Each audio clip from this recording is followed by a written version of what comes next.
welcome to another installment of the Beatles After Dark, the videos. I'm your host, Steve Ludwig.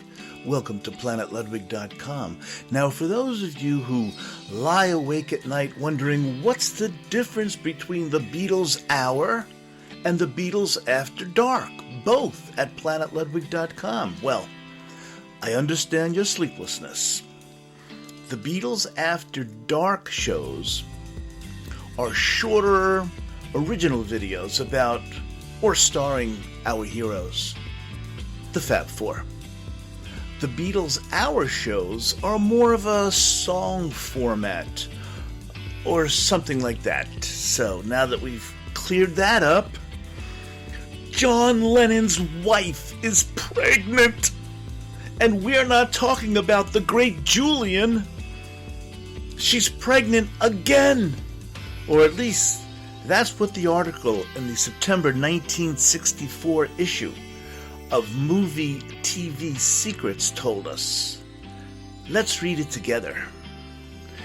Just as a reminder, as history has taught us, and as John himself admitted, as well as Julian has said, John wasn't the greatest father to Julian. Beatlemania had arrived, and the last thing John needed was to have to care for a child. That responsibility, of course, fell on Julian's loving mother, the amazing Cynthia. But this bogus, gossipy article told us that Cynthia was pregnant again. Well, somewhat happier news in real life was that Julian and John reconnected in the mid-70s thanks to the efforts of dear May Pang.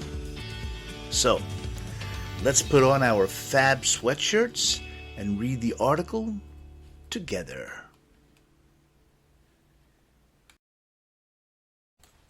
And so, let's check out the September 1964 edition of Movie TV Secrets. We had to shell out 35 cents for this baby, but as you can see from the cover alone, it was well worth saving up the allowance. John Lennon's wife pregnant. And the exclusive, the first man Jackie will date after we lost our president. Well, let's look at the table of contents here, and you can see the main story, of course.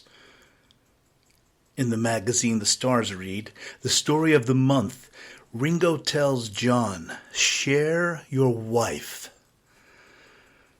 And before we get to that, let's just look at some of the other great things if we were to read the whole magazine. The celebrity close-ups. Is this the lucky guy, Haley? Without her parents around, Haley Mills. Beware, Yul Brynner, beware. Don't let Capuchin break up your marriage too. Keeping Lance happy is career enough. Some husbands demand everything. Will Charlene change Tony's tune? We hope so. And of course, the special features. Don't grow up too soon, T.O. soon. Don't grow up too soon, warns Paul Newman. His touching advice to a teenage girl in trouble. And the first man Jackie will date. All America will be concerned for her. And of course, we have the usual departments. Hot from Hollywood, To Tell the Truth, Jackie Foster's Young Hollywood. And here's where it gets pretty saucy. The confidential exclusives. Ringo tells John, share your wife. Just how much can the Beatles ask of each other? We're going to find out. Carol Lindley, I'm not an unfit mother. All she needs to do is slow down and live. And the bonus features. Taking a bath with George, not George Harrison. There were girls right there, too. And the night Warren Beatty pulled no punches. He dared us to publish this. Well, And before we turn the page to get to the article, here's a little advert from Fredericks of Hollywood. Ooh, va-va-va-voom. Let's get to it.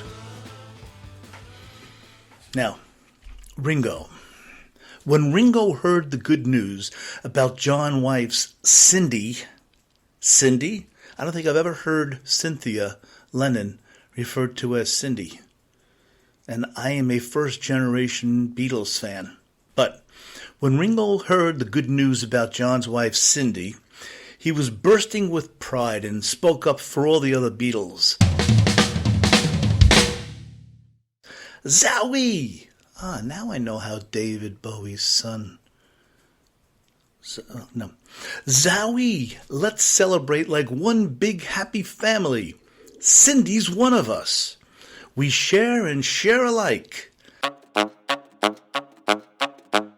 And that's the way it's always been and will continue to be. John, Ringo, George, and Paul have always shared their joys and sorrows, their ups and downs, their hopes and problems. What gladdens the heart of one gladdens the hearts of them all. When Cindy announced she was pregnant again, I didn't know she was pregnant again. I thought Julian was it. When Cindy announced she was pregnant again, it was as if Ringo, George, and Paul were expectant fathers. So overjoyed were they. Yippee! It was John, of course, who first found out. Here, almost word for word, is how it was told to him. John, Cynthia Lennon called. Tells John. Come here, I want to tell you something. Can't right now, Beetle John replied. Working. Get me later. I'll stop the English accent, okay? Because it's not an accent anyway that I'm trying very hard to do here. Cindy heard her husband dialing the telephone. Couldn't he take a few minutes to pay attention to me, she thought?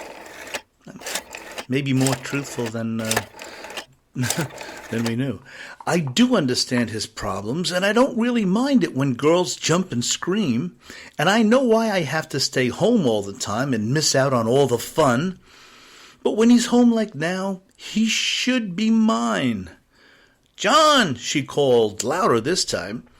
Walking into the study, she saw John holding the phone receiver up to his ear, propping it with his shoulder, slightly strumming his guitar and humming.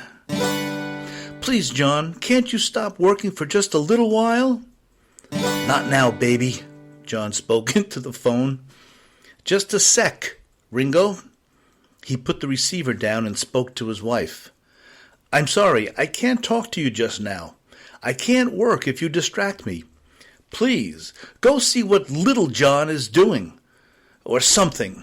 Little John. Meaning Julian. It is John, Julian Lennon, but Little John and Cindy.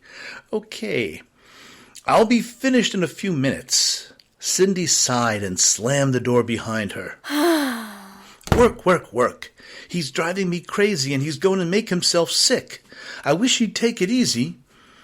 Well, at least I have my baby to keep me company, and now... Okay, Ringo, John said. I'm glad you like it. We can introduce it in America, maybe. Why don't you get the guys together and stop by tonight? Oh, all the Beatles are going to get together at John's house. John hung up and began to record his latest piece. Cindy heard the muffled sounds of her husband's voice. But it came through loud and clear as the playback started and the door opened. Well, what do you think of it? He greeted Cindy in the kitchen. What have we got to eat? Tea, said his pretty blonde wife, shoving a steaming cup across the table. Little John started to wail and banged his spoon on the high chair. Be quiet, Cindy screamed, and the baby yelled even louder. Honey, what's the matter? John didn't know who to comfort first. I don't know, Cindy began to cry too. John quieted the baby. and put him in the playpen. Are you still sore because I couldn't talk to you before? I was right in the middle of going over a new song with Ringo. I'm sure John always checks with Ringo first about the new songs. I hope you like it. I will. I like all your songs, she sniffed. Of course, Ringo being very popular in the United States, that would make sense that this phony story featured John with Ringo especially. Well, the fellas are coming by tonight. We'll give you a private first hearing. John put his arm around Cindy. Do they have to come tonight, she moaned. Come on, Cindy, loosen up a little bit here. Why not? Did you make other plans? No, not exactly. I always thought you liked having them here. I do, John, but tonight I wanted us to be alone. I know we really don't have enough time together. That's not the reason, Cindy paused. You see, darling, we're going to have another baby. John was speechless, but only for a few seconds. I'm surprised. I'm so glad. Wow! He hugged her close to him. Honey, are you happy? The smile, shining through the tears, was answer enough. I'm not really sorry the others will be here tonight, she said. I'm looking forward to telling them. Me too. Hey, wonder what it will be. What kind do you want? Kind of like a girl, Cindy said thoughtfully. What do you mean, like a girl? Oh, she would kind of like a girl. I gotcha. Not kind of like a girl.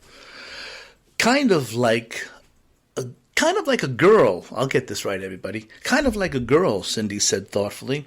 After all, I'm surrounded by men. You, the baby. That must be little John. You, the baby, and the other Beatles. But it really doesn't matter what it is. I don't care either. It'll be ours, and we'll love it. That's what's most important. John smiled. Good old John. Cindy started to giggle. What would we do if it was twins? What would we do if it was twins? I'm sure Cindy meant to say, but it says here, what would we do if it was twins? We'd sure have our hands full. One more after that, and we'd be able to start the Junior Beatles. John laughed at the thought. He guided Cindy into the living room and reached for the dictionary.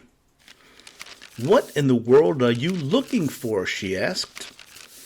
There are some crazy names in here. Sweetheart, we've got plenty of time to think of a name. Yeah, he put the dictionary on the table. Guess what? What? I love you. You and it and him. He pointed toward the baby in the playpen.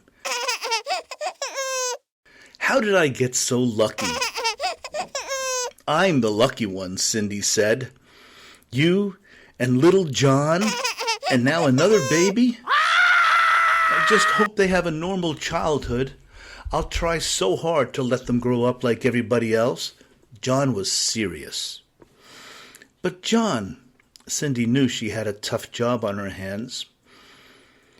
She'd been through this before.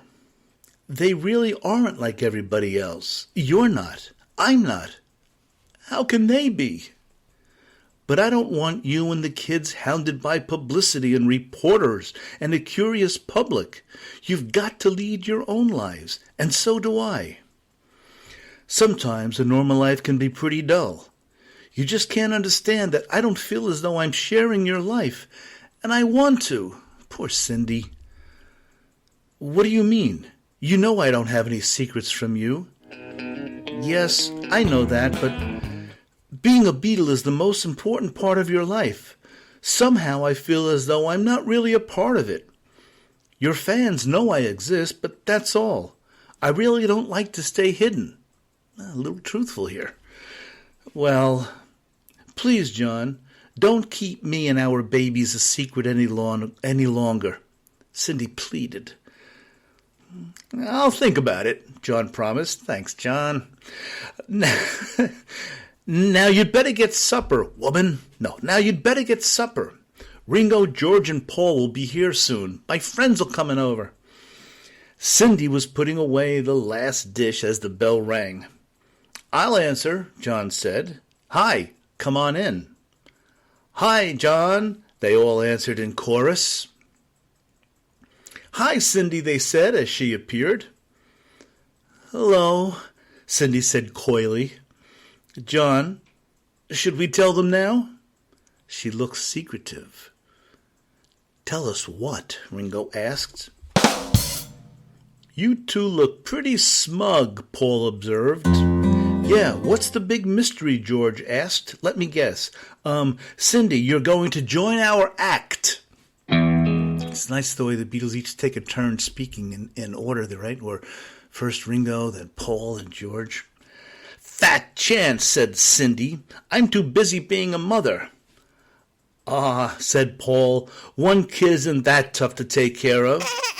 No, John admitted, one isn't, but Cindy's pregnant again. Amidst the surprise, smiles, and congratulations, Ringo, George, and Paul looked just as pleased and just as proud as the real parents of what would soon be 2 baby Beatles. Amidst the overwhelming surprise, beaming smiles, and heartfelt congratulations it was, as we said before, as if Ringo, George, and Paul were expectant fathers themselves. So overjoyed were they. Well, that was a very exciting article. Let's look up here under the pictures here. Some say the Beatles have gotten too big, and now there will be those who will try to tear them down. Recently, scandal magazines have started doing anti-Beatle articles, and gossips are spreading untruths, unlike this article. But the fact remains the Beatles are a closely knit group, and the happiness of one is the happiness of each. That's why at present, Ringo, Paul, and George are just as happy as John about the new Beatle baby.